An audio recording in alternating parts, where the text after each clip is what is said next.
күйеуін қызғанады. Мында жас қыздар көп екен. Болды, қазір 5-ші этаж тұрамын, балконнан секірем, қазір өлем, болды. Отбасылық құндылық деген вообще бұзылған. Ана ерлі зайыпта бірге бизнес жасайды, ақша үшін да ерлі зайыпты болып отқан. Құндылықтары ақша болып кеткен олардың. 100 000 теңге тұратын билетті сізге сыйлыққа береміз. Сәлем достар, бүгінгі подкаст ерекше болайын деп тұр. Біз тек бизнес стратегиясын ғана емес, сол стратегияны жасайтын адамды түсінуге тырысамыз. Бүгінгі біздің қонақта Аслан мырза. Өзіңізді толық көрермендерге таныстырып кетсеңіз. Қайырлы күн баршаңызға. Есімім Аслан Жұмабаев, кәсіпкермін. 20 жыл болды кәсіппен айналысып жатқаныма. 2005 жылдан бастап әртүрлі кәсіппен айналыстым. Общепит бар, құрылыс бар, өндіріс бар. Қазіргі таңда Звон System компаниясының негізін қалаушысымын. Звон Systemнің аясында соңғы 7 жылдың ішінде біздер 15 000 кәсіпкерді оқыттық. Өзім 15 000 шәкіртіміз бар. Және біздің мақсатымыз сол бизнестерді жүйелендіріп, дамытып, осы Қазақстанда 20 000 миллиардерді өсіру, яғни бизнесті дамытудың арқасында еліміздің экономикасын дамытуына үлесін қосқымыз келеді. Сіз мыңдаған кәсіпкерлермен жұмыс жасайсыз. Осы кәсіпкерлерді масштабқа шығару кезінде оларда қандай кедергілер кездесіп жатады? Ішкі қандай кедергі болып жатады оларда? Ең бірінші айтатын болсақ, бұл жерде өспейтін кәсіп емес, кәсіпкер негізі. Себебі кәсіпкердің ойы қандай, ойлау қабілеті қандай, кәсіпте сондай болады. Себебі кәсіпкер өзінің миында бүкіл ненің бәрін құрастыратын, қиыншылықтың, проблеманың барлығын. Бүгін мысалы разбор жасап жатыр, бір кәсіпкер айтады да, бір какой-то бір мелкий бір проблемаға көңіл аударамын да, соған кетіп қаламын дейді да. 99% бүкіл бизнесті жақсы жасаған, тек қана 1%-ның ана жерде бір проблемасы бар да, соған тіреліп қалған да. Сол бүкіл бизнесті өсірмей жатқан. Яғни ана қазақтың мақалы бар ғой, ауылынан шықпаған баланың ойы ауласынан аспайды дейді. Сол сияқты біздің де кәсіпкерлер сол жерде тұрып қалады да. Ішкі жағынан айтатын болсақ, ол қорқыныш, өзіне деген сенімсіздік, ортасының қолдауы жоқтығы, сол себеп болып олар өспейді. Көбінесе енді орта өте көп зиян келтіретін. Ол кезде орта деп айтатынымыз ол достары, класстастары, ата-анасы, әйелі, күйеуі, немесе ағайындылары солар ұстап қалатын. Мысалы бір сондай бір жағдай болды. Бізде Қызылордадан бір ерлі зайыптылар келді сабаққа. Бірінші күні қатысты, одан кейін Светлана ханым екеуміз, әйелім екеуміз біздер айтып жатырық та, арамыздағы қарым-қатынас қалай құрастырдық, қалай жүйелендірдік, себебі екеуміз кәсіп бірге істейміз және бірге дамимыз. Және біздер ерлі зайыпты ретінде қалай келістік, 9-дан 6-ға дейін біздер партнерымыз, яғни кәсіпте бірге істейміз. Кешкі 6-дан таңғы 9-ға дейін және демалыс күндері бізде табу, яғни жұмыс туралы сөйлеспейміз, партнерство ешқандай қарастырмаймыз, тек қана біздер ерлі зайыпты ретінде. Соны айтып түсіндіріп жатқан кезде, ал біздің отбасыда ондай не болмасашы, бізде бірдеңсе болсашы, онда өздеріңіз білесіңіз, онда сіздің отбасыңыз деп айтып едік. Анау деген сөйтіп әйелін қызған үйіне алып келіп Қызылордаға, одан кейін кілең тумаластардың арасына ортаға салып, семейный совет жасап, мынау сектаға кірді, бәрімізді сояққа тартады, бүйтеді, сөйтеді деп айқай шығарып, в общем, оқытқызбады ана кісіні. Ана кісі туалетке шығып звондайды, мені мында оқытпай жатыр, мынандай айқай болып жатыр, қой құрсын. Ақшаңызды қайтарып бердік та, сөйтіп біздер тоқтата салдық. Яғни бұл жерде күйеуінің мен түсінгенім ішінен андай қорқыныш болып қалды да, қазір мынау дамып кетсе, маған мойынсұнбай қалады. Мынау дамып кетсе, өсіп кетеді, мен қалып қоямын деген сондай қорқыныш шығар енді. Бұл сонда бала кезден қалыптасатын бір ішкі өзіндік сенімдер, нанымдар, сол сезімдер, Әрине. Көбіне мысалы кәсіп жасап бастап кетеді. Ол жерде олардың білімі де бар, тәжірибесі де бар. Бірақ та жүріп келе жатады да тұрып қалады. Кейбіреуі білім жетпей жатыр деп оқи береді. Аз көрінеді. Иә. Новые ощущения, новые знания деп келе береді, бірақ ескісін әлі қолданбаған. Енді қараңызшы, осы жерде мысалы жаңағы сіздің жағдайыңызда әйелім дамып кетеді деген сияқты өзіндегі бір қорқыныш болды. Осындай көріністерге байланысты алдағы уақытта мынау тыңдап отырған көрермендерге, кәсіпте енді бастайын деп жүрген немесе кәсіп жасап жатқандарға, жұптас болып бірге, жұбай болып жаңағыдай бірге кәсіп жасап жатқандарға қандай бір кеңес берер едіңіз? Осындай жағдайлардан қалай шығып кетуге болады? сол сезімдерге ұрынбай. Бұндай жағдайды мен ең бірінші Москвада көрдім. 2018-де Мәскеуде оқып жүрген кезде, 2018-2019-да сонда өте көп парларды көрдім. Бірге ерлі зайыпты болып оқиды, бизнес келеді, нетеді, бірге оқыса дамиды. Бірге оқымағандар бар. Мысалы күйеуі келіп оқиды, немесе әйелі келіп оқиды да, одан кейін ажырасып кетіп жатыр. Сода мен түсінгенім, ерлі зайыптылар бірге оқу керек, бірге даму керек. Даже әйелі кәсіпте болмаса да, немесе күйеуі кәсіпте болмаса да, андай мероприятияларға бірге келіп, бірге өсіп, дамып, сонда айналаны көреді да, айналада не болып жатыр, адамдар қалай өсіп жатқанын. Сондай кеңес бар да, екеуі бірге оқу керек, бірге даму керек. Соңғы бір сабақта тағы сондай бір жағдай болды. Шымкенттен келген тағы бір отбасылық пара, әйелі алып кетеді. Бірінші күн сабаққа қатысады, әйелі сүйреп алып кетеді. Күйеуін қызғанады, мында жас қыздар көп екен, әдемі қыздар көп екен. Ол енді әйелінің ішіндегі қорқыныш, дәл сондай сезім ғой күйеуінікіндей. Сондықтан екеуі ондай қорқыныш не сенімсіздік болмау үшін біріншіден екеуі бірге даму керек, және алдына қойған мақсаттарын анықтау керек деп ойлаймын.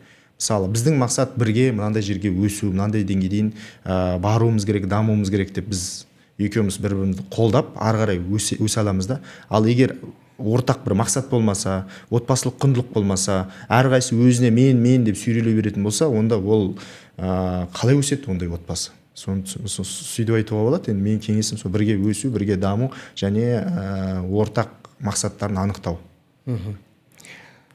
Көп кәсіпкерлер сырттай мықты болып көрінеді, бірақ осы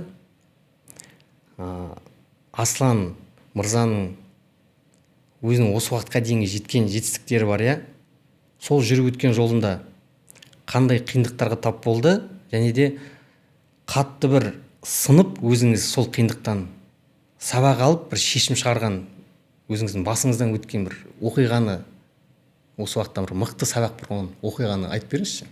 Ой, ондай көп қой. Біздер адамдар дейді да, таяқ жеп өседі дейді да. Бір рет таяқ жейді дейді, одан кейін екінші рет қайтадан басып қарайды, сол таяқты жедің ба, жеген жоқпын ба деп сөйтеді. Біз сөйтіп өстік қой. Біздің кезімізде бұндай тренинг деген болған жоқ, оқу деген болған жоқ. Мен кәсіпті 2005-те бастаған кезде қалай бастадым? Мен сол кафеде не болып жүрдім, официант болып жүрдім. Одан кейін өстім администраторға дейін. Одан кейін кафені арендаға алып отқан бір әйел адам бар. Ресторандары бар және несі бар, столовый бар мектепте. Соны алып отырып, мынау екінші ма, үшінші бизнес болды сондай. Соған көмектесіп жүрдім, сөйтіп өстім. Сөйтіп өскен кезде бұл бизнесті бұл шаршады да, мен жабам дедім, айтам, жаппаңыз, маған беріңіз дедім ба. Ана иесімен келісіп алдым да, өзім ары қарай жүргізіп кеттім. Чисто случайно, да. Оказался в нужном месте, в нужное время дейді ғой. Солай сәті түсіп кетті да, сөйтіп бастадым. Бірақ бастаған біздер қалай бір саланы жақсы білеміз да, кәсіптің айналасындағы бәрін білмейміз ғой. Мен тек білгенім ол жерде сфера обслуживания клиенттерді, одан кейін закуп жасайын тамақты, одан кейін официанттармен жұмыс жасауды білемін, болды, басқа дым білмейді екенмін. Сөйтіп маркетингті білмеймін, клиентті ұстап қалу дегенді білмеймін, сөйтіп 6 айдан кейін банкрот болдым. Сондағы алған тәжірибем бұл не? Сен егер официант, администратор болып жұмыс жасасаң, сен әлі бүкіл бизнесті білмейсің деген сөз да. Содан кейін екінші өндірісті аштым. Ол жақта да солай таяқ жедім, банкрот болдым. Сөйтіп 6 бизнесті банкрот болдым, таяқ жедім. Оның арасында мен жүрегім тоқтады, әйтеуір бір рет өлімнен аман қалдым. Оның арасында екінші рет операциядан тұра алмай қалдым. Тағы да не болды менде? Клиническая смерть. Одан кейін сахарный диабет болды 2019-да. Оны партнерлермен расход болған кезде, сол кезде стресстен өтіп, одан кейін аллопеция, мына шашым әлі көріп отырсаңыз, мына жерде әлі шаш түсіп қалған, арттағы шаш түсіп қалған. Сол неден? Оның бәрі стресстен. Сонда мен түсінген нәрсем, қандай нәрсені түсіндім? Бизнестің бәрі бірдей, ішіндегі структурасы бірдей, бірақ сыртында еті, терісі бәрі басқа сияқты ғой, сол сияқты бизнестер. Ал негізі түпнұсқасы бірдей екен. Сонда ғана мен түсінгенім, барлығын жүйеге, тәртіппен қоятын болсаң, әр нәрсе өзінің орнында, өзінің адамдары білетін болса, істейтін болса, онда барлығы дұрыс жүреді екен ғой. Сондай шешімге келдім. Содан кейін ғана мен жүйелендіруді істеп бастадым да, өзім кәсібіме енгіздім ең бірінші. Оны енгізген кезде оның достарым, таныстарым келмей ме, Асеке, маған да істеп берші деп. Қазақпыз ғой енді. Жақсы істеп берейін деп оларға да істеп бердім. Одан кейін оның досы келеді, оған да істеп берші дейді. Оның досы сөйтіп ол бизнес консалтинг бизнес болып сөйтіп бастап кеткен нәрсе. Сонда түсінгенім, менің таяқ жегенім, бұрында мен ойлайтын едім, мен неудачникпін деп. мысалы қазір ана қарызға батып құлап жүрген кәсіпкерлер болса, сізге сондай не құлағыңызға алтын сырға неудачник болып сезініп жүрсеңіз, это нормально. Алла тағала бір нәрсе берердің алдында сені кәдімгідей түбіне бүйтіп езіп алып шығады екен да, сөйтіп содан кейін береді екен да. Содан кейін қазіргі мен тауып отқан ақшам сол өзімнің тәжірибемнің арқасында, өзімнің білімімнің арқасында, яғни бірінші өзім таяқ жеп, сөйтіп басқаларына таяқ жемеу жолдарын көрсеткеннің арқасында өстім ғой. Бұл жерде адамда өзімен қарым-қатынас, өзімен қарым-қатынас құру. Себебі осы уақытқа дейінгі сіздің әртүрлі кедергілерден сабақ алуыңыз, оның барлығы да енді ішкі сіздің реакцияларыңызды, ішкі сол күй, әртүрлі қорқыныш, кінәлі сезіну, сенімсіздіктер бар, неше түрлі. Осылардың барлығымен күресе отырып, яғни өзіңізбен қарым-қатынасты әр кедергі сайын реттеп дамытып отырдыңыз. Әлі күнге дейін солай ғой. Әлі күнге дейін ол күрес бар. Мысалға айтатын болса, қазір қандай күрес болып жатыр. Қазір мысалы мен осы жылдың басында ақш-қа барып келдім да, одан кейін ол нарықты көрдім да, енді солмен жанып отырмын да, енді сол жақтан барып масштабтану, сол жақтан бизнес ашу, ал басқаларды үйретесің, етесің. Қазақстанда жақсы, енді бізде компания дамыттық, номер 1 болдық. Енді қалай шетелге шығып көрсетші ал деп өзің. Сонда өз-өзіңе вызов тастайсың. Өзіңе вызов тастағаннан кейін барып өзің істегің келеді. Мына жағынан қорқыныш, мына жағынан сенімсіздік. Қорқыныш бір жағынан тілдің мәселесі бар. Одан кейін екіншіден жаңа жерге барасың, ешкім танымайды, ешкім білмейді сені, қайта нөлден бастайсың. Одан кейін оның менталитеті, нарығы өте өзгеше, біз сияқты емес. Сондықтан ана мидың ішінде қорқыныш не деп айтады? Әсеке, көтіңді қыста спокойно, білетін жерде, білетін нарықта жұмысын жасай берсеші дейді да. Сол сияқты әлі күнге дейін сондай күрестер болып жатыр деймін да, ол нормально да, бәрінде болады да ондай. Яғни мынау дискомфорт адамды өсіреді дейді ғой. Бірақ осы дискомфорт адамды қысқан кезде көбі сынып кетіп жатады.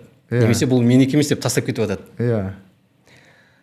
Анау стресстік жағдай, жалпы мынау ми қай кезде стресстік жағдай алады, көбі әртүрлі құмарлыққа қарай кетіп қалады, банкрот болады, тастайды, ажырасу болады, неше түрлі жағдайлар. Немесе біреудің тәжірибесін көріп, қорқыныш сезімі пайда болады да, оған жетпей жатып тастап кетіп жатады.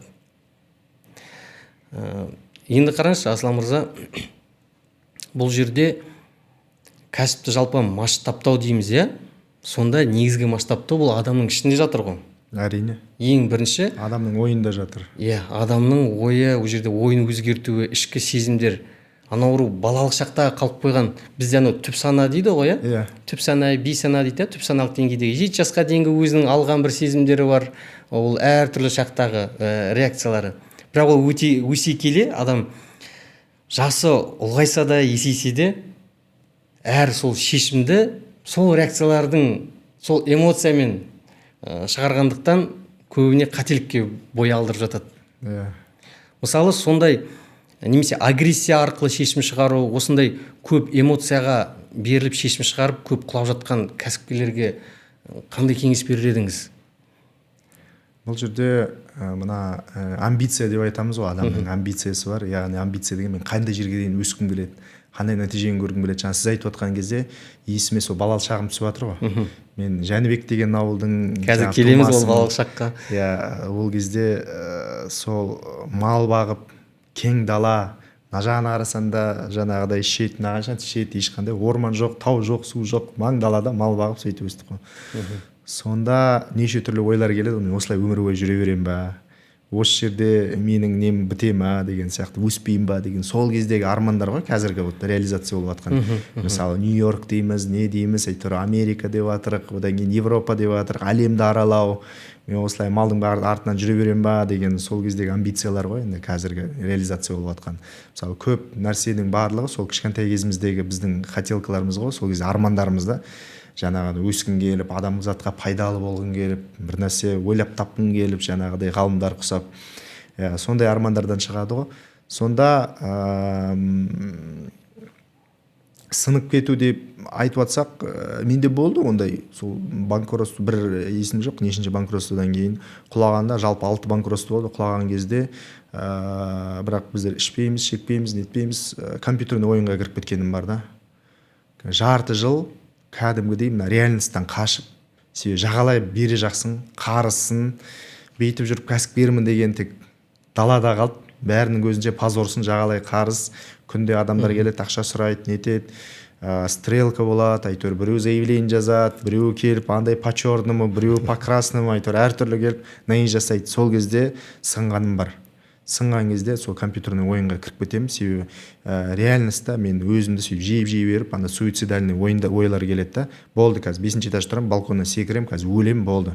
Еш бүкіл проблема бәрі шешіледі. Бірақ қарайсың, арт жағынан бала шағам бар, қарыздар олардың мойнына іліп кете ма, не ма. Содан кейін аламын да компьютерге секірем, сосын ойнаймын. Күні түні тоқтамай, туалетке де бармайсың, неге де тоқтамайсың, әйтеуір. Сөйтіп ойынмен кішкене не етіп, сояқтан эмоция алып, сояқтан рахаттанып, міне мен мына жерде чемпионмын, мен мына жерде жеңдім, не деп. Сөйтіп жарты жылдай өзімді алдадым ғой. Бірақ ол алдағанымен ана же интернетке төлеу керек, тамақтың бала шағасы бар, әйелім күнде ана арамен пилит етеді, тамақ қайда, ақша қайда, сен не істеп отырсың, дардай жеген. сөйтіп шыққанымыз бар да. Сондықтан ол сыну деген болады, это нормально. Бірақ мынандай нәрсе бол, үмітті үзбеу керек та, үмітсіз шайтан дейді. Сондықтан үмітті үзбей, сөйтіп бір кішкентай қадамнан бастау керек деп ойлаймын енді. Жақсы, жаңа балалық шақ жөнінде айттыңыз өзіңіз. Осы балалық шаққа қайттан оралсақ, көп армандардың жалпы қалыптасуы, сол кездегі мақсаттың қоюы барлығы да балалық шақтан басталады ғой. Барлығымыз да ауылда өстік, сол жерде топырағының құмына ауына өстік, арманымыз асқақ. Бірақ та уақыт өте, жылдар өте, әртүрлі салаларға өзің ауысасың, өзі өмір бағытымен реттеледі, бір жолға салады. Енді осы балалық шақта қазіргі Аслан мырзамен мына кішкентай кездегі Асланның қандай бір армандарынан айырмашылығы бар? Мына кішкентай кездегі Асланның қандай арманы болып еді, қандай мақсат болып еді? Ал қазіргі ересек Асланның қандай арман және мақсаты бар? Енді ол кезде айтатын болсақ, ол кезде өте қиын болды кішкентай кезімізде. Себебі мен қазір ойлаймын да, біздің балдарымыз қандай керемет заманда өмір сүріп жатыр деймін да. Балдарыма айтып жатсам, қалай өмір сүрген, қалай тірі қалдыңдар дейді ғой. Біріншіден айтам да, 5-ші класстан бастап сауда жасадым. Ата-анама көмектесу үшін. Таңертеңнен ерте тұрасың, 5-6-та барып мал шығартып тастайсың. Немесе өзің бағып келуің керек, очередьпен бағады ғой ауылда. Одан кейін келіп, жаңа бақша бар, оны суару керек. Ол суды саған ешкім шығарып бермейді, оны шелектеп өзің құдықтан шығарасың. Немесе ана водокачка деген бар, одан тасыйсың. Одан кейін малдың жаңа боғын несін шығарасың, жемін бересің, тауықтар бар, нелер бар, соның бәрін істейсің ғой. Оның арасына бар ойнап келіп үлгеруің керек балдармен. Одан кейін үйдің шаруасы бар, одан кейін мектептің шаруасы бар, тренировка бар. Соның барлығын үлгеру керек болды да сол кезде. Бірақ ол кезде кәдімгідей арман өте жоғары болды. Себебі кішкентай ауылда тұрасың, кішкентай ауылда бәрін қолмен істейсің. Сол кездегі арманның бәрі қазіргі реализация ғой адамдардың. Қолмен істемеу деген. Қазір өзімді кәдімгі еріншек сезінемін да. Сол Асланмен қазіргі Асланның айырмашылығы, қазіргі еріншек кәдімгі. Уже тойдым бәрінен, шаршадым деген сияқты ғой. Қолмен істеу, енді дым істемеуді қалаймын да. Даже үйдегі шаруаны істегің келмейді ғой, болды. Жалдай саласын, бір істете саласын да болды, қазір тыныш сол кездегі шаршаған.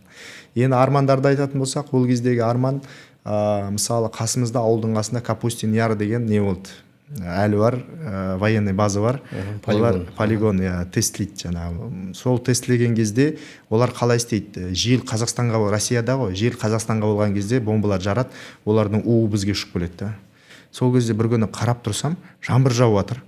Бірақ судың бетіне ана тамшы түседі да, бүйтіп зыр етіп қашып кетеді. Бұрқ деп батып кетпейді да. Сосын түсінбеймін, мен атам эколог. Сосын атамнан сұраймын, атам не деймін? Сен барып қара дейді да. Ана бір аппарат тұр, соны қос та қара, қанша не көрсететін. Бір аппарат бар, сонымен қарасам, уровень радиоактивности өте жоғары да. Содан кейін мынандай мақала жаздым. Сосын областной газетеге жібердім, оны шығартпай тастады оны. Жаңағы бізді қалай улап жатыр деген. Одан кейін анау кебет кепкен кезде ненің топырақтың бетіне не шығады да, тұз шығады да. Ұшады, сосын ол аспанға. Ол ұшады, сосын онымен демаламыз, содан біз аллергия боламыз, ауырамыз, рак болады, тағы бір нәрсе болады сол. сонда менің қандай арманым болды, мен беделді адам болсам ғой, менің айтқанымды адамдар тыңдаса ғой, мен қалай адамдарға пайдалы бола алам, қалай өзім туған жеріме сол пайдалықты енгізе алам. Бір сөзбен айтып ананы тоқтату не ету деген сол кезде түсінбейтін едім мен. Қалай адамдар білетін ол зиян екен, не үшін істеп жатыр ол басқа адамдарға. Негізі айтады ғой, ауылдың балалары басқаша дейді ғой. Сол жақында бір зерттеуде оқыдым, сонда айтады да 98% жаңағы нәтижеге жеткен адамдар, жаңағы миллиардер болсын, политиктер болсын, не болсын, бұлар ауылдан шыққан адамдар екен. Спорт жағынан болса да не. Сонда не үшін десе, ауылдың балдары кішкентай кезден бері ана фантазиямен ойнайды дейді да, әр нәрсені қосқан. Бір ағаш жұлып аласың, сол ағашың сенің қылышың болады. Сол ағаштың үстіне мінесің, атың болады. Сол ағаштан садақ істейсің. Сол ағаш әйтеуір бәрі не болады да. Жаңа асықпен ойнайсың, анаумен фантазияны қосып ойнайсың да. Жоқ нәрседен бір нәрсе қыласың. Сонда айтады да, сол адамның фантазиясы жетелейді дейді да. Сол сияқты әрбір нәтижеге жеткен адамды былай қарайтын болсақ, сол фантазия екен ғой жетелеген. Мысалы, бір 20 жыл бұрын, 15 жыл бұрын біздер Илон Маск жаңағыдай электромобиль бастаймын деген кезде ойлайтын едім, бас жасаймын, электромобиль кім отырады? Яғни бензин бар, дизель бар, сондай машинамен жүре бермейсің ба? Ешкім олай айдамайды деп, қазір өзіміз электромобильмен жүрміз. Одан кейін ол айтты да, мен спутник жіберемін, спутник арқылы жердің түпкірінде жаңағы не болады, интернет болады деді. Сөйтіп Starlink ашты. Одан кейін SpaceX ашып, енді Марсқа барам деп жатыр. Енді адамдарда сенімсіздік оған жоқ. Енді ақшасы төлеп, оған сенім артып жатыр да, акцияларын сатып алып. Дәл солай біздерде ауылдан шығып, ауылдың кезіміздегі армандарымыз бар, пайдалы болса, қалай өсірсек, қалай нетсек деп, сол шығар біздің неміз, кәдімгідей жетелеп біздің амбициямыз адамдарға. Мен сонда түсінгенім, ең үлкен бақыт бұл сатып алған үйің, көлігің емес, жаңа жеген тамағың емес, ең үлкен бақыт адамның сезімі қай кезде бақытты болады, басқа адамға бір жақсылық істегенде, пайдалы нәрсе істегенде. Содан кейін мен түсініп отырмын да, қазіргі мына біздің миссиямыз болсын, қазіргі біздің істеп жатқан ісіміз болсын, ол кәдімгідей біз мысалы кәсіпкер келеді да айтады да, ал Аслан, рахмет, сенің арқаңда біздер осылай жүйелендірдік, бүйттік, сөйттік, сонда Аллаға шүкір деп тұрамын да мен. Аллаға шүкір, маған сондай жағдайды берген, басқаларға пайдалы болуға деп. Сол кезде кәдімгі ынталанасың да. Сол бұрынғы Аслан мен қазіргі Асланның айырмашылығы сода деп ойлаймын. Сол бұрынғы Асланның армандаған нәрсесі қазір енді реализация болып жатыр деп ойлаймын енді. Балалық шақтағы арман мақсаттарды жай сұраған жоқпын. Себебі бұл өзіңізде жаңа басын айтып кеттіңіз. Илон Маск жөнінде, фантазия жөнінде барлығын айтып жатырсыз. Жалпы армандау, мақсаттау бұл енді адамның шығармашылығын арттырады, ол шығармашылықты арттыруға керек, яғни қабілетін шығару үшін. Енді ары қарай кішкене тереңірек барып ғылыми бағытқа қарай бұрмалайтын болсақ, бұл шығармашылық адамда оянған кезде адамға шабыт келеді. Мақсат қою өз алдын ала. Бұл біздегі миға, миға, яғни стресс болмайды. Жеңіл түрде ақпараттар барады да миға. Сен істей аласың, болады деген сияқты. Ол жерде себебі арман мақсаттар былайша айтқан кезде уже орындалып тұр. Уже болып тұр. Оның барлығын елестетіп жатыр. Қазіргі тілмен айтқан кезде квантовый физика, квантовый поляда, как квантовый скачок сияқты запростар кетіп жатыр. Енді әркімде ол әртүрлі. Манағы ми мен жүректің когеренттілігі дейді ғой, бірдей деңгейде болған кезде біреуінікі тезірек орындалады, біреуінікі жай орындалады.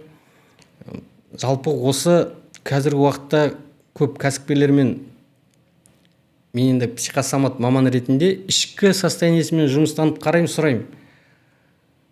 Жақсы обороттағы бірнеше объектісі бар, жақсы жұмыс жасап жатқан кәсіпкер, бірақ арманың қандай, мақсатың қандай, нақты мақсатың қандай өмірде деген кезде сәл кідіріп қалады. Сәл кідіріп, кәдімгідей ойланып қалады. Оның қандай маңыздылығы бар бұл масштабқа деген сияқты, себебі кәсіп жүріп жатыр, бұл жерде цифрлар, бұл жердегі бухгалтерский деген сияқты, әртүрлі нелерге көңіл бөледі, кіріс шығыс, маркетинг. Енді ішкі түп саналық деңгейде не кедергі болып жатыр, солай қарай жұмыстанған кезде, анау бізде вторичный выгода дейді ғой, не нәрсе істемей жатыр, біліп тұрса да істемей жатады, соны кедергі келтіріп тұрады да, түп саналық деңгейде. Бірақ разбормен көрсетіп берген кезде өзі таңғалып жатады, арман мақсаттың болмауы, ойламауында оған да выгодны болып тұр да. Иә. әртүрлі ішкі сенімсіздіктер, кедергілер өмірден алған. Ол отбасындағы болуы мүмкін, әртүрлі жағдайда. Осындай кезде бізде енді қазіргі уақытта сіз өзіңіз мысалы мыңдаған кәсіпкерлерді жұмыс жасап жатсыз, автоматизация ретінде оларға масштабқа шығаруға былайша айтқан кезде үлкен көлемде сабақтар жүргізіп жатырсыз, иә? Ал енді ішкі состояниеге келген кезде оларға осы ядросымен қалай жұмыс жасау керек? Көбісі білмей, қазіргі уақытта анау баланс дейді ғой, бір өмірдің балансына шатасып жүреді. Манағыдай автоматизацияға келіп тұр, бірақ ішкі кедергілер, түсініспеушіліктер болып жатады. Оқиын дейді, бірақ оқи алмай жатады мысалы. Осындай кәсіпкерлерге не айтасыз? Ондай кәсіпкерлерге біздер целеполагание, яғни мақсат қою деген сабақ болады. Жүйелендірудің ең түпті несін біздер миссиядан бастаймыз. Миссия қалай біздер немен айналысамыз және адамдарға қалай пайдалы бола аламыз деген. Әрбір адам, кейбіреулері енді бизнесті бастаған кезде көбіміз біздер аштықтан бастаймыз да. Ол кезде ешқандай миссия, қайдағы миссия дейді ғой, мен отбасымды жаңа қамтамасыздандыру сол менің миссиям дейді да, сонымен бастайды да. Өзіміз де солай бастадық, яғни отбасыңа тамақ алу, киіндіру, үй алу деген нәрсемен сол біздің миссия, сөйтіп бастадық. Сөйтіп сол деңгейге жетесің, ары қарай өспей қалатын, сол үшін миссия жоқ та, ары қарай не үшін істеп жатырмын деген. Тамақ тойғаннан кейін, базовый потребностьтерді толтырғаннан кейін қандай құндылығым бар, не үшін істеп жатсың деген сұраққа жауап қой миссия. Соны біздер қалыптастырамыз сабақтың кезінде, сол ядросымен жұмыс жасаймыз, оны ID дейміз, ішінгі идентификациясы адамның, одан кейін өзінің позиционерісі, менің позициям қандай өмірге деген, жаңа адамдарға деген, еліме деген, патриотизмді қосамыз бұл жерде. Содан кейін мақсат шығады соның ішінен. Миссиям бар, енді мақсат санмен, есеппен соны есептеу. Енді қалай біздер соған жетеміз деген. Содан кейін жоспар шығады. Енді бұл қандай қадамдар пайдалануымыз керек сол мақсатқа жету үшін деген. Содан кейін ғана міне структура шығады, орг структура, қандай адамдар керек ол үшін, олар не істеу керек. Содан кейін бизнес процесстер шығады, олар қалай қарым-қатынас құрастырады, одан кейін қалай істейді деген сұраққа регламент, бизнес процесс, регламент, инструкция, алгоритм дегендер пайда болады да сол кезде. Яғни негізі түп нұсқасы сол ядросы миссиядан басталады. Біздер соны сабақта түсіндіреміз. Оны түсіндірмей, ары қарай мына оның себебі болып келетін нәрселер бесполезность деген. Мысалы сабақта сіздің сабағыңызды қарадым, көрдім, әртүрлі форматтағы кейбір терминдер бар, техникалық, ғылыми терминдер кіреді. Осы жерде ғылыми термин дегенде көп адамда кішкене миында бір стресстік жағдай болады да, ана ақпаратты мейлінше барынша қабылдамауға тырысады, өткізіп жіберуге тырысады. Жалпы сізде осындай ғылыми ақпараттар кезінде қабылдағысы келмейтін бұл ғылыми ақпараттар терминдердің сөзін естіген кезде маған қажет жоқ екен, мен түсінбеймін екен деген сияқты адамдарда түсінік пайда бола бастайды, оны өткізіп жібереді. Ал әдеби сөздермен түсіндіріп жеткізген кезде олардан барынша тыңдауға тырысады. Бірақ та ғылыми терминдерді білу де керек қой, оны да тыңдау керек қой. Осындай аудиторияларға не айтасыз? Менің өзімнің бір жағдайым болды. 2016-да Астанаға көшіп бардым мен. Астанаға көшіп бардым, ол жақта бір ағам бар, доллары миллионер, айналып кеткен, үлкен құрылыстар, объекттермен айналысады. Соның бір достарымен кездесуге бардым. Жүріп кеттік, мен кездесуге барасың, танысасың миллионерлермен, анау жақсы бір кездесуге отырды. Сосын танысып жатыр, анау бір-бірін сөйлеп жатыр, мен түсінбей жатырмын сөздерін. Сосын менен сұрайды, сен кэшфлоуың қандай дейді. Не ол деймін да? Сен мынауың қандай дейді, жаңағы терминдермен айтып жатыр да. Мен айтамын, ол не? Сен кімсің дейді, мен кәсіпкермін. Сен кәсіпкер емессің ғой дейді. Сен ана песочницада ойнап жүрген баласың ғой дейді. Сен мына сөздерді түсінбесе, сен қалай, сенмен не туралы сөйлесеміз біз дейді. Терминдарды сен кәдімгідей бүкіл алфавит ретінде білуің керек дейді. Мысалы әскерилердің өзінің терминдері бар. Одан кейін мысалы садикке барсаң, мектепте барсаң, ояқтың терминдері бар. Сөйтіп әр саланың өзінің терминдері бар да. Сол кәсіпкерлікте өзінің жаңағы профессионализм маманның өзінің терминдері бар. Сол терминмен сөйлескен кезде мына деңгейдегі адамдар сол кезде мен қиналып, олармен все болды, ренжіп сөйлеспей одан кейін. Сосын бір наставникке бардым. Сосын маған айтады, тізім жасашы дейді. кіммен сөйлесесің, телефон бүйтіп нені алып шықтым да, телефонный книжканы, сөйтіп жазып шықтым ғой кіммен сөйлесетінімді. Обычно көбірек кіммен звондайсың, сөйлесесің, ақылдасасың. Одан кейін олардың спортқа деген қарым-қатынасы қандай, табыстары қанша айына, отбасылық құндылыққа көзқарастары қандай, анаған әртүрлі жағдайларға көзқарастары қандай екен жазып шықтым 40 адамды. Соның ішінен қара дейді да, кім $1 миллион жоғары табатын 3 адам екен айналамдағы сол кезде. 3 адам, олармен қалай жиі хабарласам, жоқ, айына 1 рет, 2 айда, 3 айда 1 рет кей кезде хабарласам, одан жиі хабарласуға бола ма? Я, болады. Не үшін хабарласпайсың? Маған неудобно, невыгодно. Себебі мен олардың қасында өзімді әлсіз екенін, тупой екенін сезінемін да. Ішкі сезім ғой, жаңа сіз айтып отқан. Сол үшін акасы мен өзімнің ішімдегі нәпсім бар да, эго бар да, соны жібермейтін. Ой, не істейсің, мен олардың арасында тупой болғанша лучше басқалардың арасында умный болайын деп сондай сезімде болған екенмін да. Содан кейін айтады, көрдің ба дейді, сен соны өзің менменшілігін жеңсең, аналардың арасына барып, соның арасына үйренсең, сонда сен өсе аласың дейді да. Сонда мен түсінгенім, сол акасы барып араласып, нетіп, сол түсініксіз болса да үйреніп, ол сөздер дайындалып, оқудың арқасы. Содан кейін оқуға бардым ғой Москваға.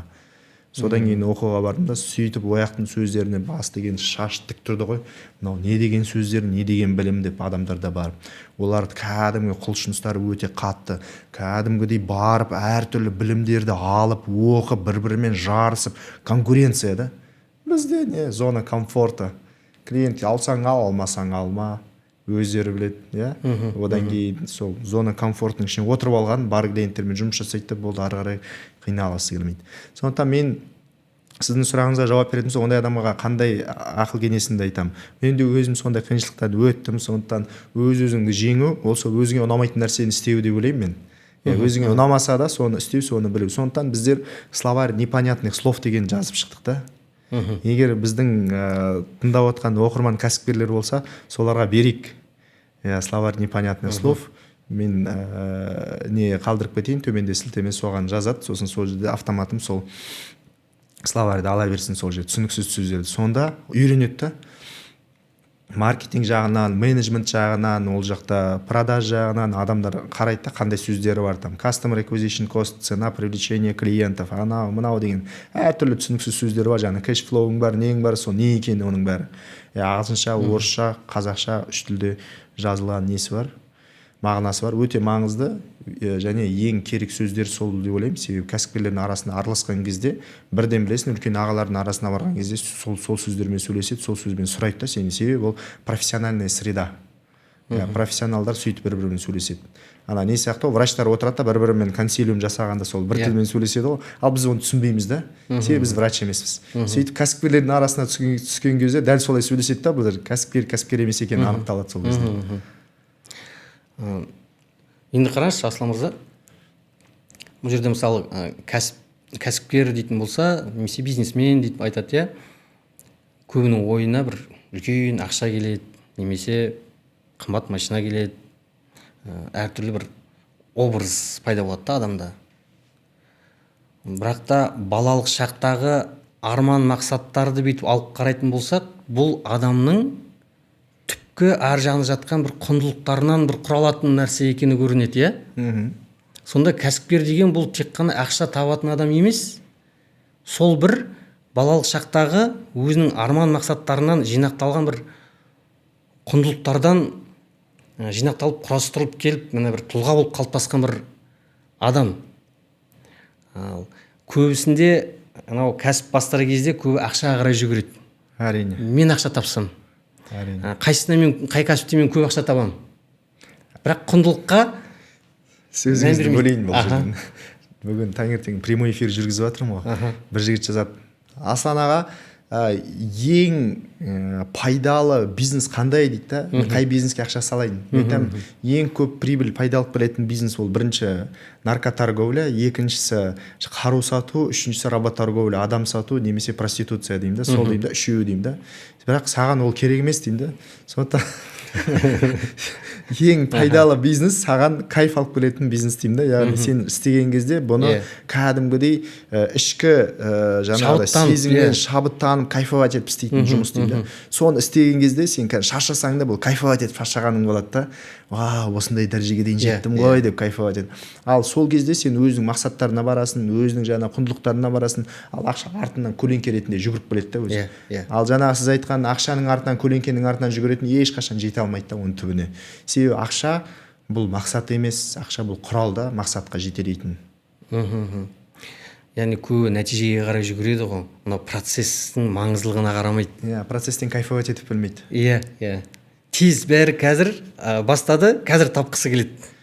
Конечно, бірден сразу өзіне Land Cruiser алғысы келеді, бірден сразу коттедж салып алғысы келеді, бәрі сразу бірден байып кетіп Мальдиведе жатқысы келеді. Себебі жаңа сіз айтып отқан картинка, кәсіпкерлікті бізге Голливуд сөйтіп миға құйып тастады ғой. Самолетпен ұшып келеді, Мерседесіне отырады, одан кейін анда барады, мында барады, сөйтіп жүреді деп.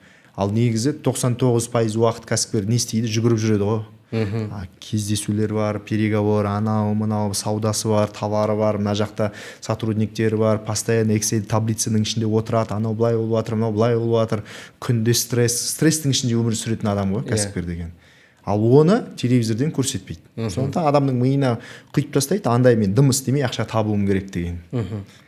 Тек қана анау жақсы-жақсыларын әскерде де жақсы жағын көрсетеді ғой. Шақырады, келіндер армияға, күшті форма, әдемі жүреді, барлығы бірдей жүреді, әртүрлі мынау қоян-қолтық ұрыстың әдістері, атыс тактикалық әдістер бәрі әдемі көрінеді. Қызығып барады, ожидание реальность дейді, өзінің мынау ойындағымен барған кездегі ол жердегі көрініс сәйкес келмейді, стресске құлайды, немесе бірінші полигоннан әртүрлі адамда ауру, госпитальға түсіп жатады, қашу процестері болып жатады. Мінекей дәл солай кәсіпте де солай. Әдемі образ өздері құрып алады, соны мен тез арада жасағым келеді, тапқым келеді деген сияқты. Енді бұл жерде жаңағы айтып отырық, құндылық. Мынау кәсіпкер, мынау өзіңіз білесіз, балалық шақта біздер мультик қарадық, немесе ертегілер көрдік, көбіне бай адамдарды бір ақымақ ретінде көрсетеді. Сондай бір персонаж, ол әлі күнге дейін де бар. Себебі түп санада қалып қойды ғой көбінде. Ол сенімсіздіктермен, ол қорқыныштармен, қоғамдағы обсуждение дейді, критика, әртүрлі сыни пікірлер, өскен кезде қалай қарайды, бұрынғы мен мынадай, қазіргі мен осындай. Осы жерде сіздің ойыңыз қандай? Мысалы, мынау құндылықтардан кәсіпкер егерде сол өзінің арман мақсаттарымен құндылықтардан жиналып құралған болса, ал мына басқа адамдар ол кәсіпті дамыту барысында өзінде бір ішкі негативті ой қалыптастырып алған, сонымен кәсіп бастағаннан кейін де арпалысып жүреді. Көп табысқа шыға алмай тіреліп қалып жатады. Ол енді түп саналық деңгейдегі. Ал осы жердегі кәсіпкерлерге, осы кәсіпкер аудиторияға не айтасыз? Мынау келе жатады да тұрып қалып жатады, көп табысқа шыға алмай. Манағы қоғамның пікірі оларға өте қатты әсер етіп жатады. Әрине. Ол бірақ көрінбейді. Ішкі сенімсіздік, соның ішінде мына жеке бренд жүргізіп бастау. Камераға түскім келмейді дейді, түрім қисық дейді. Бірақ ондай қорқыныш мен өзімнен өтті. Ең бірінші айтатын болсақ, мен бизнесте әртүрлі оқуға барам, істеймін, нәтиже шықпайды. Былай істеймін, нәтиже шықпайды. Енді техника жағынан, тактика жағынан. Содан кейін маған бір ұстазым айтады да, сен мына жағымен жұмыс жасап қарашы, қандай пазлдар бар миының ішінде дейді. Сосын бір тренингке бардым Москвада. Сол кезде іштегі нен бәрін шығардық қой бүйтіп. Жыл-жылдан артқа қарай қазып келгенде соны есіме түсті. 94-ші жылы мектептен шығып келе жатырық. Мектептен шықпаса класс жетекшім бар, класстастарым бар. Базардың қасынан өтіп бара жатырық та. Сонда бізге айтады, дети там не покупайте дейді. Анан сатып алмаңдар. Анаң бәрі спекулянт дейді. Не ол спекулянт деп сұраймыз. Олар арзанға сатып алады, қымбатқа сатады, сіздің үстіңізден ақша көреді дейді. Ол дұрыс емес, ол әділсіз дейді. Сондай ұғымды миға тығып жіберді. 94 жыл 95 жылы кризис басталған кезде әке шешем 1 жылдан зарплата алмаған кезде базарға шығады ғой. Сосын мені алып шығады енді көмектес деп. Ана зат тасыйсың, морковь, жаңағы сәбіз, одан кейін картоп сатады, тағы бір сатады. Базардың дәл есігінде тұрдық қой. Сөйтіп бүйтіп қараймын, менің класстастарым мұғалімім көріп қалмасын деп. Қазір олар көріп қалса не деп айтады мені? Спекулянт деп айтады. Көріп жатсың? Сонда ұят болды да сатуға. Сол өмір бойы сол сату ұят деген нәрсені өзімен арқалап білген екенмін ғой. Өмір бойы.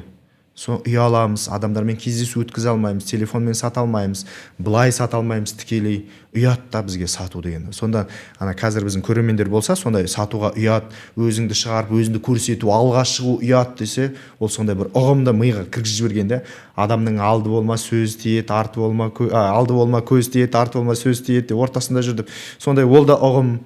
Сөйтіп миға құйып жіберген ғой. Сонда мен ол ұғымды басқа ұғыммен ауыстырдым да. Мидың ішінде. Қандай ұғыммен? Продавать не стыдно, продавать выгодно деп. Яғни мен пайдалы нәрсе сатып жатырмын. Ол кезде магазин спецодежда сатамыз.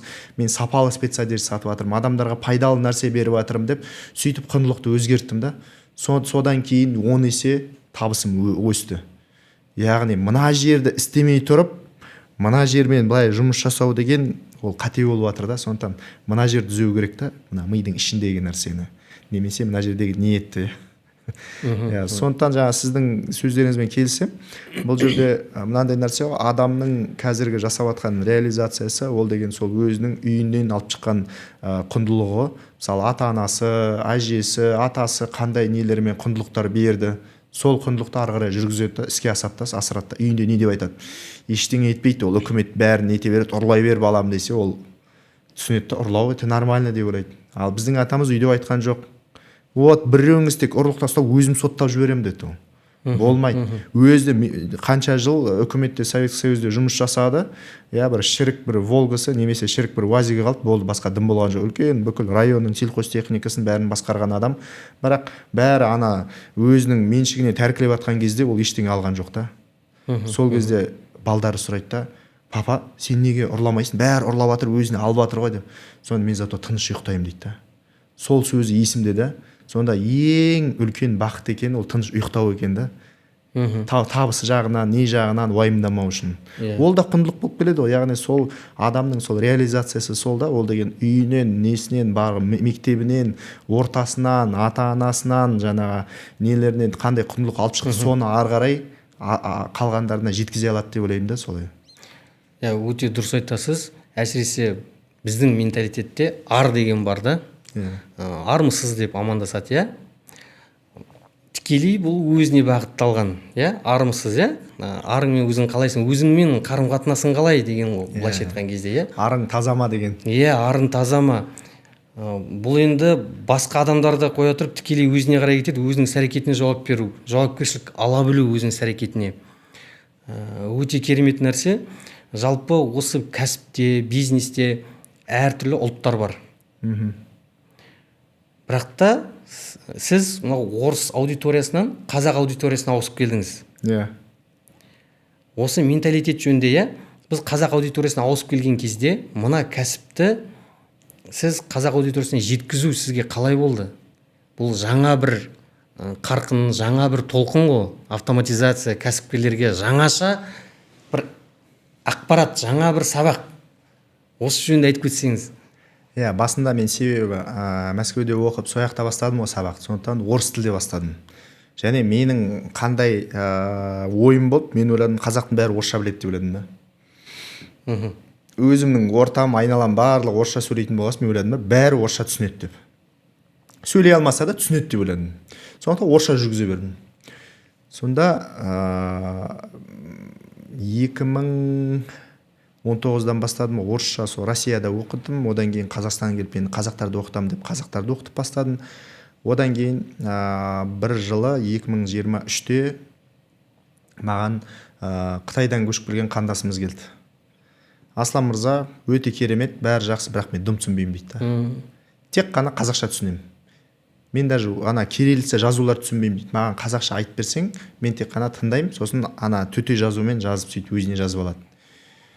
Сосын айттым, аға, оның аты Ерлан мырза, біз базарда велосипед сатады, барахолкіде Алматыда. Айттым, қазір күте тұрыңыз, мен 1-2 айда қазақ группасын ашам дедім. Сөйтіп қазақша іздеп бастадым аудиторияны, кім қазақша. Сөйтіп бір 3-4 адам таптым, 3-4 адаммен группамен бастап кеттім. Өте қиын болды. Бейсенбі күні орысша жүргізем сабақты, жұма күні бөлек, бейсенбі күні 50-60 адам отырса, жұма күні 3-4 адам отырады алдымда. Күні бойы солар үшін сен көктер, ақтер болып, тіліңді сындырып, себебі ойлау қалай болды? Орысша, сөйлеуде орысша болды ғой.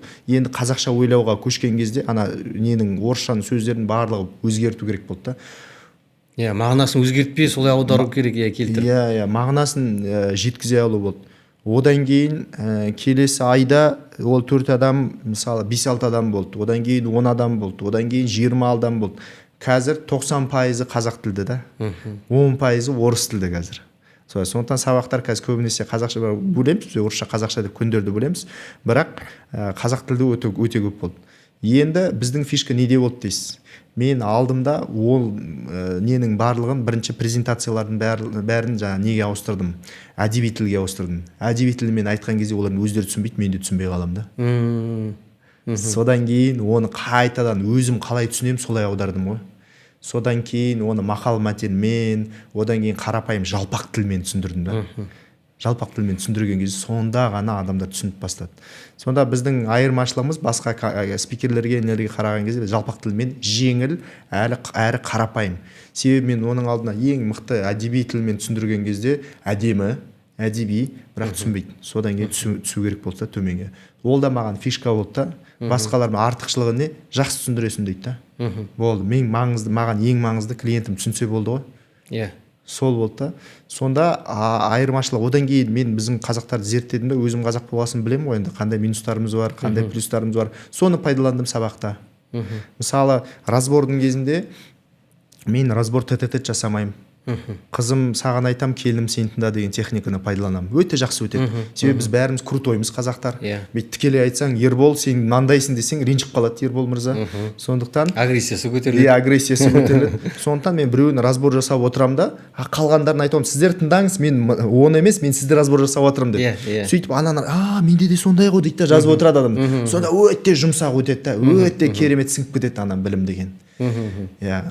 Тоқтың заземлениені жасап жіберген сияқты, тікелей етпейді, жаймен барады. Одан кейін мен білем, бәріне тез результат керек. Бәрі сразу біздің ата-бабамыз қандай көшпенді, бір темадан екінші темаға секіре бергісі келеді бәрі. Соны түсіндірем, жоқ, давайте бірінші бір неге жеткізіп алайық, бір мәресіне, сосын маған нетеміз, сөйтіп көрсетемін. Одан кейін жаңағыдай құралдарды да басында үйіп беретін едім, қазір түсіндім, үйіп беруге болмайды, біздің адамдарға жайлап тамшылатып беру керек, сонда дәмін сіңеді да кәдімгідей. Сөйтіп тамшылатып бердім, сөйтіп бұл программа өзінің мәресіне жетті ғой. Соны қарыз. Яғни біздің менталитетті зерттеу, біріншіден, екіншіден біздің артықшылықтарымызды білу, үшіншіден біздің минустарымызды білу, осы үшеуін қосқандықтан бізде сондай жақсы нәтиже беріп бастады. Ал енді бизнестен отбасыға қарай ауысайық. Сізде отбасыда қанша жаңағыдай ұл қыздарыңыз бар, және де өзіңіз кәсіп саласында жүргеннен кейін балдарыңызға осы кәсіп жағынан білім бағыттайсыз ба, жалпы сол жағынан түсіндіріп айтып кетсеңіз, тәрбие жөнінен және бизнес пен бала арасындағы қарым-қатынас. 8 балам бар. Оның 2-і қыз бала, 6-ы ұл бала. Үлкені 2004, одан кейін ұл бала, одан кейін қыздарым 2007-2008, яғни қазір 18-ге толды. Одан кейін олар студент, 3-і, үлкен Астанада өзі тұрады, өзі жұмыс жасайды, нетеді. 2 қызым, біреу Турцияда, біреу Стамбулда, біреу Турцияда, біреу Малайзияда оқып жатыр. Одан кейін енді мектептегі оқитын балдарым бар. Ұл балдар 12-де, 11-де, одан кейін 9-да, одан кейін 2 кішкентай егізім бар, 2 жаста. Енді олармен мен түсінген нәрсем басында, енді әрбір қазақ қалай ойлайды, мен әр балама бір үй, бір машина, бір оқитын не ақша алып қоюым керек деп сөйтіп ойладым ғой. Мен де сөйтіп әрқайсысына квартира алып бастадым. Әрқайсысына квартира алып бастаған кезде сонда бір российский бір миллиардер несін оқыдым, ол айтады да, сен қазір балаға бәрін алып берсең, ол баланың талпынысы тоқтап қалады дейді да. Содан кейін алдым да оның үйдің бәрін саттым да бизнесқа салдым ол ақшаны. Одан кейін біреуден оқимын, ол айтады, сен ол 10 жыл бала сол үй алам деп талпынғанша лучше сен сразу алып бер деп, ол ары қарай өсуіне көмек болады дейді. Ана всегда екі ойлы болып жүрсің, бүйтейін ба деп. Содан кейін балдарды жинап алдым да айттым, мен сізге ештеңе қалдырмайды екенмін. Сіздер өзіңіз екі нәрсені бере аламын сізге. Бірінші тәрбие, екінші жаңағыдай өлмейтіндей ақша табатын жаңағы әдеттерді, яғни бизнестің жағынан. Сөйтіп кішкентай кезінен бұларға қаржылық сауаттылық деген нәрсені үйретемін. 6 жастан бастап карточкаларын ашып беремін, одан кейін карманы расходқа ақша беремін, одан кейін оны апта сайын сол ақшаны басқарып үйрену керек олар. Одан кейін олар өздері где-то 10 жастан бастап саудамен айналысып бастайды. Ана қыздарыма деген андай аппарат алып бердім, жаңағы фрукты, нелерді, овощиларды кептіретін. Сонымен кептіріп, өздері в общем сауда жасап, сухофрукт сатып, сөйтіп упаковкасын жасап, маркетинг жасап, сөйтіп ақша тауып үйренді. Одан кейін ана қазіргі 12-дегі балам деген, ол есіктің алдына шығып, ескі ойыншықтарын, ескі кітаптарын сатып, ол ақшаға жаңасын сатып алып, сөйтіп ақша жасап үйренді. Яғни одан кейін олар менің сабақтарыма келеді, тыңдайды сабақтарымды. Мен оларға айтамын да, мынаған адамдар миллиондаған ақша төлейді, сіздер соны тегін оқи аласыз деп, оларды шақырамын, олар келеді. Әрине шыққаннан кейін айтады, вроде сен деген жаңағы біздің тілде сөйлеген сияқтысың, бірақ 50%-ын түсіндік, 50%-ын түсінген жоқпыз дейді. Жаңағы терминдер нелер ғой енді. Содан кейін оларға қарап ана терминдерді азайтамын, сосын терминдерді түсіндіруге тырысамын, сөйтіп олар маған лакмусовый бумажкада түсін көрсетеді, не болып жатқанын. Сөйтіп олар үйренеді. Скрипт деген нәрсе, переговор, адамдар өзіңді ұстау, өзіңді тану, не деген нәрселер сондай өте көп меңгереді. Енді екі қызымды алатын болсақ, олар қазір бизнес направлениеде оқып жатыр. Мен оларға айтып жатқан жоқпын бизнеспен айналысын деп, бірақ олар үйде не көреді, ұшқанда соны істейді дейді. Сөйтіп олар да қазір сол бизнес направление оқып жатыр ғой. Бірақ мен оларға кедергі беріп жатқан жоқпын. Айтып, қайсысын оқығың келеді, өздерің оқыңдар, таңдау өздеріңізде деп. Таңдап өздеріңіз істеп көріңіз деп. Бірақ мен түсінген нәрсе сол тәрбие бір жағынан, екінші жағынан әрбір кәсіпкердің баласы ата-анасы деген кәсіппен айналғанды көріп, одан кейін сол кәсіпті ары қарай істей алады деген үміттемін. Екіншіден, біздер не үшін жүйелендіреміз? Ары қарай ана бизнесті бала-шаға тастап кетуге болады да. Ол жүйеленген бизнесті жеңіл болады да ары қарай жүргізуге. Қазір сондай нарықта қиын болып жатыр. 90-шы жылдары бизнес істеп қойған ағалар бар, апалар бар. Олар келеді да, енді бизнесті бала-шағасына берейін десе, баласын дайындамаған бала-шағасын, олар айтады, маған керек емес сен бизнесің дейді. Немесе берейін десе, анау сенімсіздік жоқ, айту проблемалар бар қазір, сондайлар көп болып кетті, маған келіп жатыр. По наследству бизнесін беріп жатыр бала-шағасына, сондайлар көп қазір. Сөйтіп бала-шағасына новыйдан жүйе құрастырып, нетіп сөйтіп жүйелендіріп отыр. Сөйтіп біздің де балдарға сондай ниет бар бізде, бизнесті дайындап кетіп, олар ары қарай олмен айналыса ма, айналыспай ма, бірақ жүйелі түрде ол істеп тұрса, бұларға дивиденд әкеліп тұрса болды деген қаржылық жағынан қауіпсіздігін жасауда. Жалпы кәсіп бұл тәуекелді жақсы көреді, рисковать ету керек. Ол жерде енді сіз бір проектті бастасаңыз да, нақты білмейсіз да, ол проекттің қаншалықты деңгейде немесе қашан өзінің салған ақшасын ақтайтын.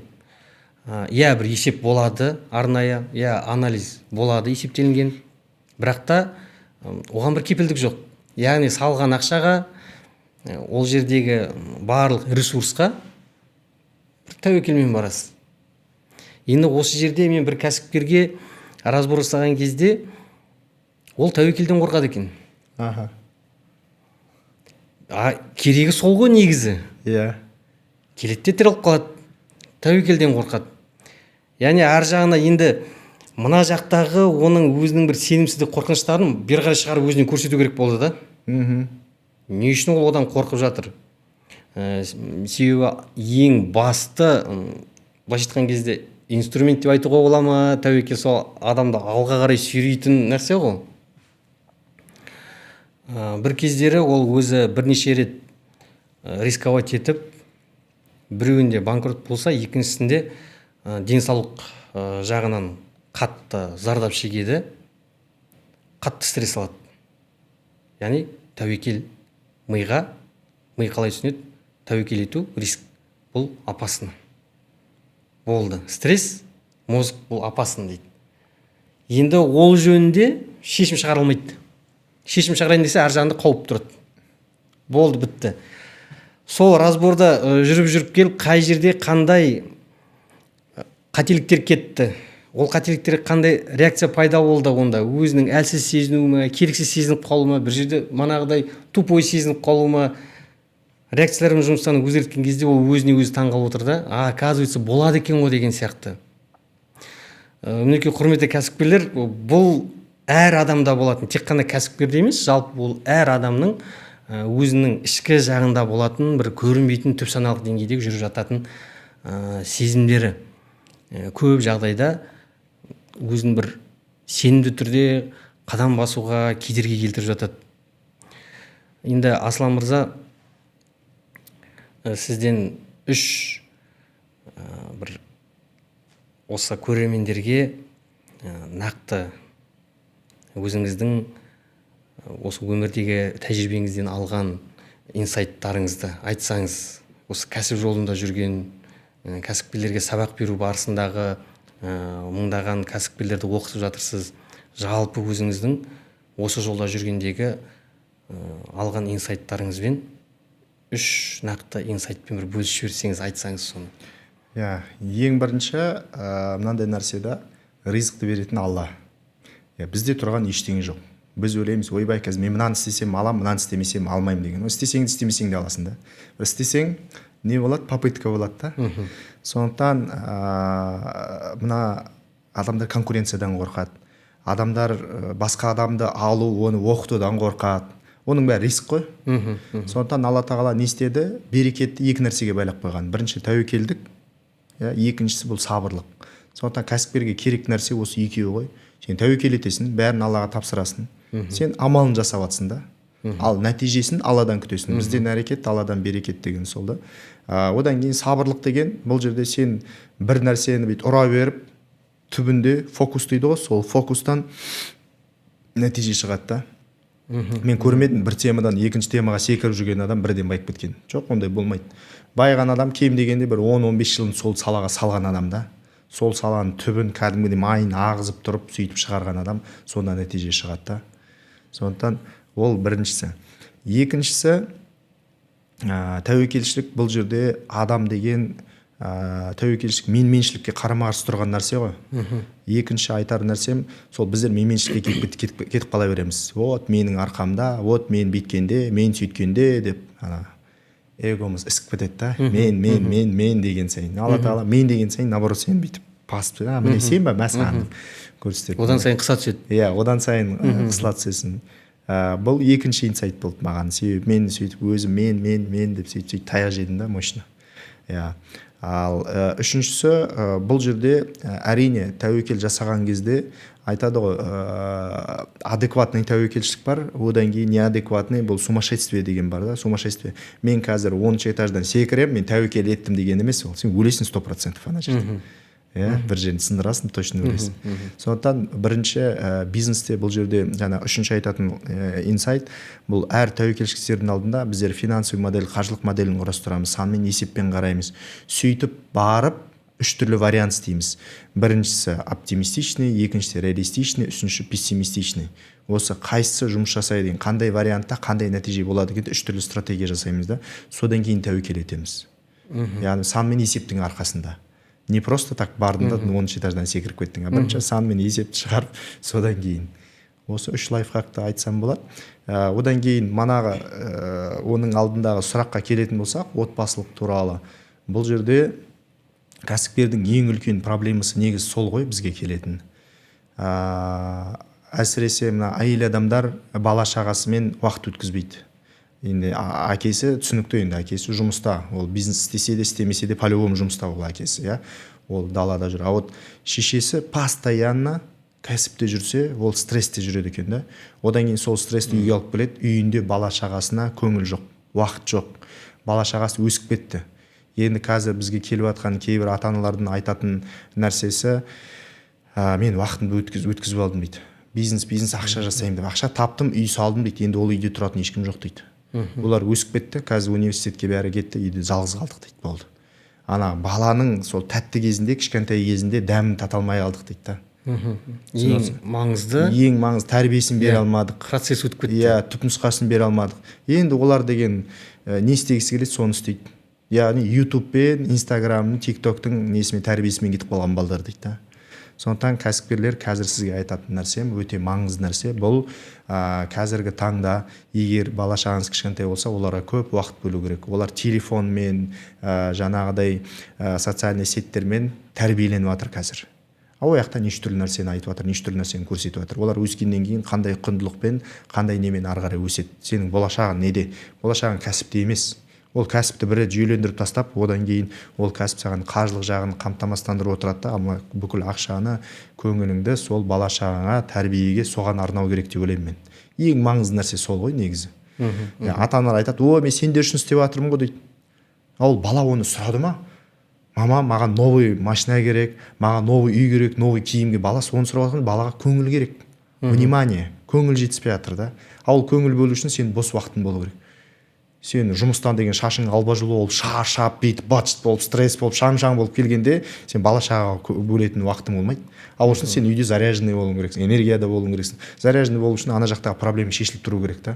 Сондықтан қазір көп ата-аналар сондай проблемамен келеді. Сол үшін отбасылық құндылық деген вообще бұзылған.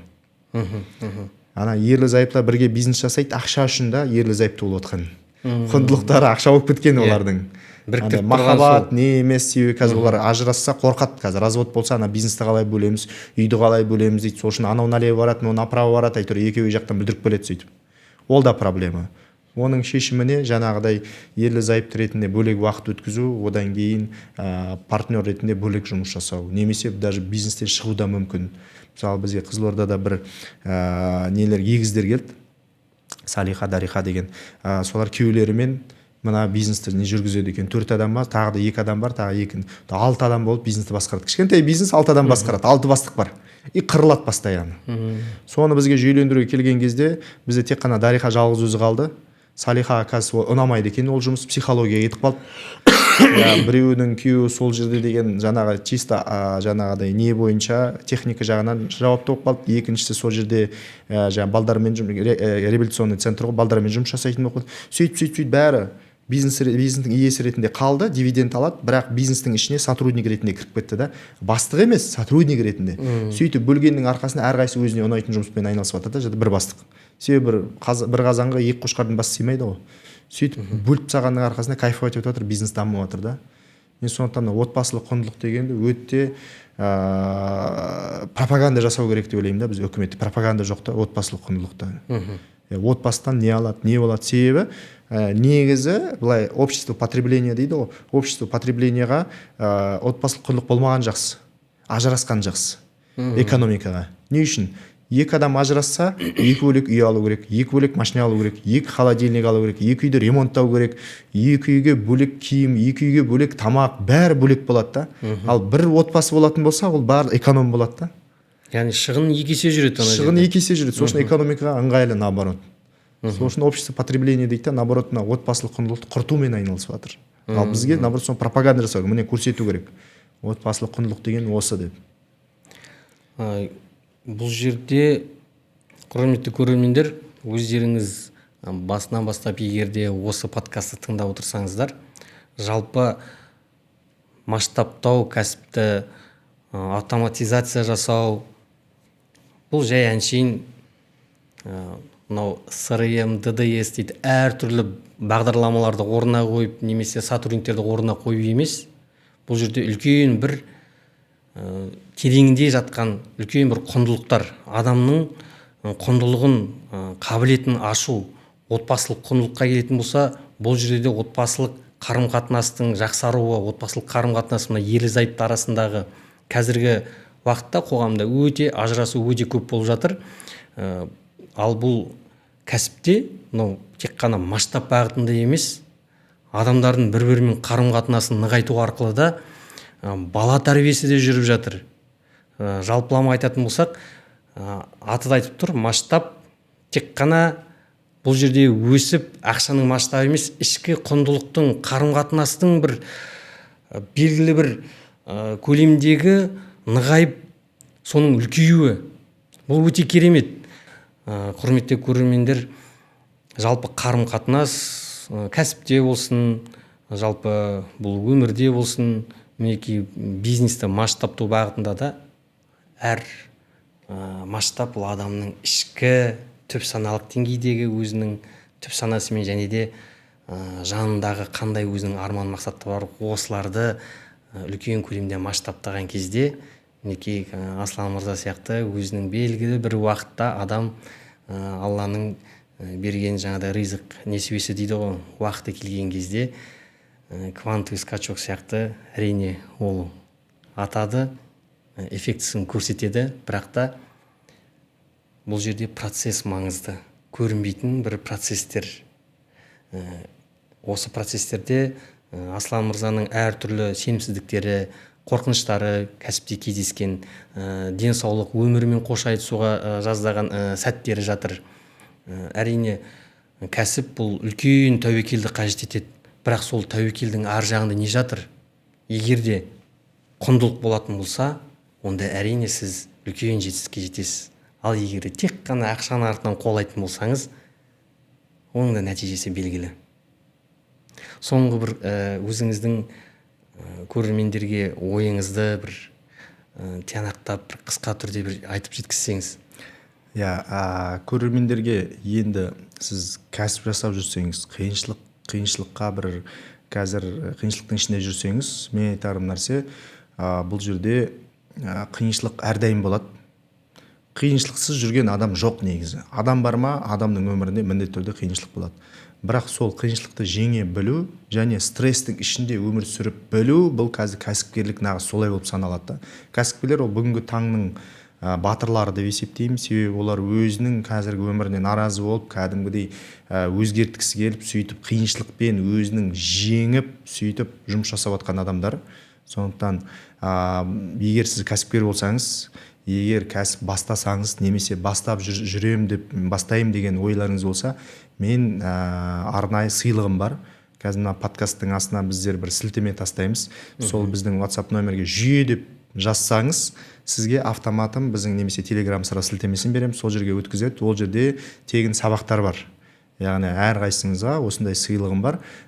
Тегін сабақ, яғни жүйе деп жазсаңыз, сол жерде сізге неге түседі, ол жерде сосын өзіңізге керек сабақтарды қарайсыз, ол автоматтандыру, адамдарды жалдау, бизнесті басқару, не бойынша сондай сабақтар бар, тегін жазып қойған. Ал егер комментарийға жазғандардың ішінен 3 адам таңдайық, және 100 000 теңге тұратын ана бизнес практикумның билетін сыйлайық 3 адамға. Өте керемет. Ол үшін не істеу керек? Ол үшін комментарийға қай қаладан, немесе қай елді мекеннен, қай ауылдан екен, қандай кәсіппен айналысады, қандай қиындықтар бар екен, және айлық табысы қанша екен, сол жерге жазып, өз туралы ақпаратын жазып кетсе, біз соның ішінен біздер таңдаймыз, және жеңімпаздарды жақын арада бір 2-3 аптаның ішінде біздер тағайындап, оларды мына бізде тур болады Қазақстан бойынша, сіздің ауылыңызға жақын жерден қандай қала жақын болады, ең жақын соған сізге билет береміз, тегін билет, 100 000 теңге тұратын билетті сізге сыйлыққа береміз, соны алып келесіңіз. Бірақ міндетті түрде ол жерге жазсаңыз, телефон номерін жазып кетіңіз, себебі біз сізге сосын кері жазған кезде кейбірде жауап бермей кетеді. Телефон қай номерге хабарлассақ, соны жазып кетіңіздер, сосын біздер уже ары қарай сізді шақырамыз, одан кейін сізге ақпарат береміз, қай қалада жақын арада бізде практикум болатын. Осындай сыйлықтарымыз бар. Енді қазақ қол бос жүрмейді дейді, қол бос жүрмейді, сондықтан біздің мақсатымыз пайдалы болу, көмектесу. Яғни бұл подкаст сіз көріп, сізге бір жақсы инсайттар берсе, сол инсайт туралы жазыңыз. Одан кейін біз сіздің қолдауыңызға мұқтажбыз, міндетті түрде репост жасаңыз, лайк басыңыз, комментарий жазыңыз. Себебі адамдар бір какой-то ойын күлкі бір нәрсеге лайк басып жатыр, нетіп жатыр, солар атып кетіп жатыр да, ал біздер пайдалы нәрсе беріп жатсақ, адамдар атпай жатады да, ол көрілімі аз болып жатады. Сондықтан бір-бірімізге қолдау үшін сіздер бұған ары қарай продвижение жасап, пересылка жасап WhatsApp группаға жіберіңіз, таныстарыңыз, тумаластарыңыздың арасына, немесе статусқа шығарыңыз, немесе Инстаграмға шығарыңыз, әйтеуір қалай болса да қолдап жіберіңіз. Егер біз ол бір-бірімізді қолдамасақ, онда біз ешкімге керек емеспіз. Өте керемет, құрметті көрермендер. Қазақта айтады ғой, кең болсаң кем болмайсың деп, Аслан мырза өзінің бар өнімімен сіздерге мінекей бөлісіп жатыр, сыйлыққа беріп жатыр. Барлықтарыңызға рахмет, осылай уақыт бөліп қарағандарыңыз үшін. Алдағы уақытта тағы да кереметті подкасттар болады, ол жерде жақсы тақырыптар да ашылады. Келесі кездескенше Рахмет сізге.